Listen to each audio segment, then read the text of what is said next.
हाँ जी, खड़े हुए। हम तो हमेशा तैयार हैं देश की तो बात करने के लिए। जी, सबसे पहले मेरी तरफ से भी श्रद्धांजलि।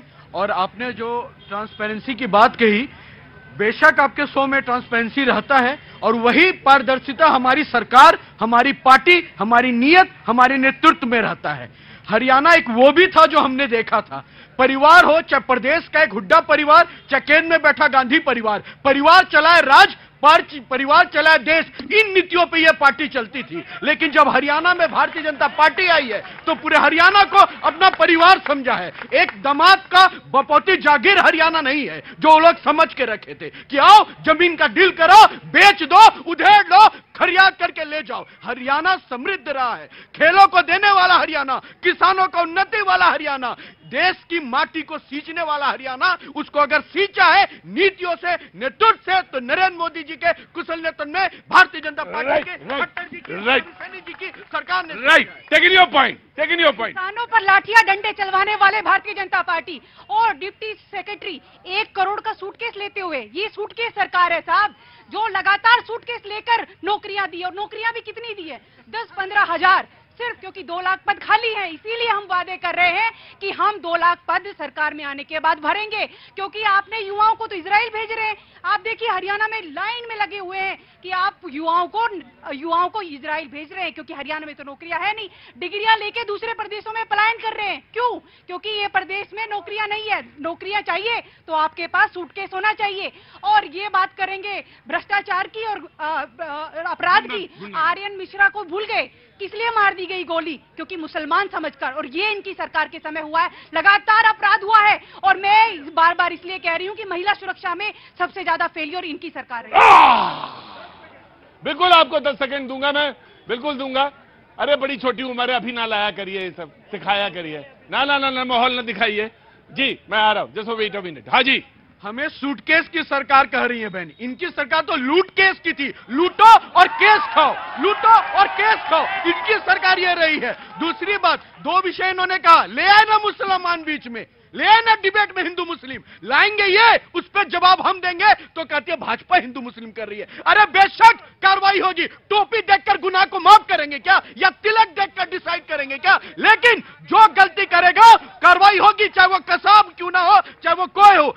कहने का विषय यह है, हमारे देश में किसी धर्म से नफरत नहीं है, लेकिन कलाम जी का हम स्वागत करेंगे, कसाब को फांसी पे लेटाएंगे। इन नीतियों पे चलते हैं जनाब। क्या बात करते हो? मुस्लिम है तो गुनाह माफ कर देंगे क्या? नहीं, देशद्रोही और गुनहगार को हम धर्म से नहीं देखते। राइट।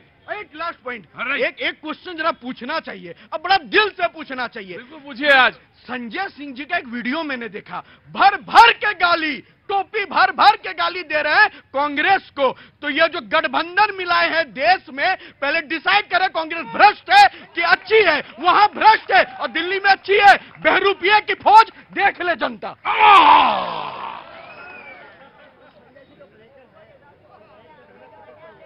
बोलेंगे कि पहले समाजवादी? पहले आप बोलिए। मैं आंसर कर देता हूं। सबसे बिल्कुल आज बोलिए आप। सबसे पहले न्यूज 18 के परिवार ने अपना सदस्य खोया है, मेरी संवेदना उनके साथ है। भगवान श्री चरणों में उनको स्थान दें सबसे पहले।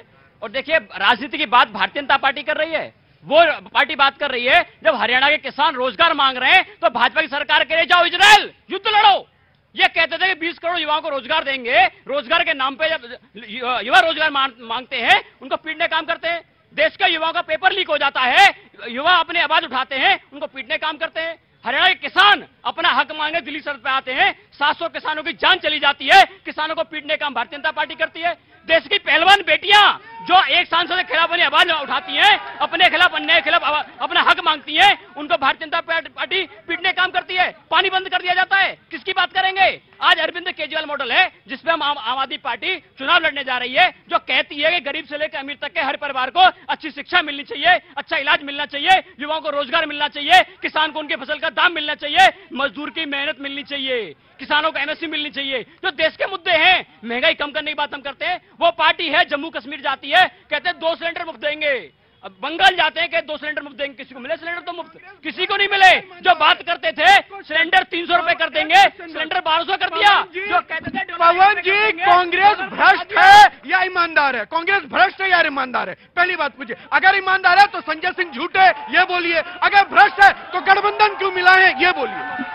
देखिए अरे तुम लोग तो ऐसे करने जैसे मुर्गा लड़ रहे हैं यहाँ पे। हाँ, मुझे सबसे ज्यादा नाराजगी तुम लोगों से है। अरे ये हल्ला तालियां लिखा पीटने लगते हो बेकार में, जैसे कोई मुर्गा उर्गा लड़ाने लगे यहाँ पे। नहीं नहीं, आराम से रहो, शांति से रहो, भाषा मतलब मर्यादा में कोई बातचीत हो रही है।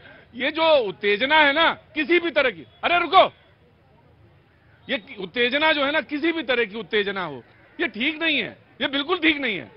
ओ हाँ, पता नहीं क्या हल्ला मचाने लगते हो। आराम से रहो, हम ही को कहने तो जब भी कहना होगा। क्या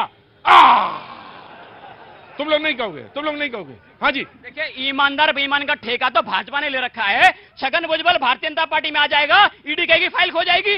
अजित पवार, जिसपे इन्होंने आरोप लगाया था, प्रधानमंत्री ने कहा था 70,000 करोड़ का घोटालेबाज है, चक्की पीसिंग पीसिंग पीसिंग कहा था, नहीं कहा था।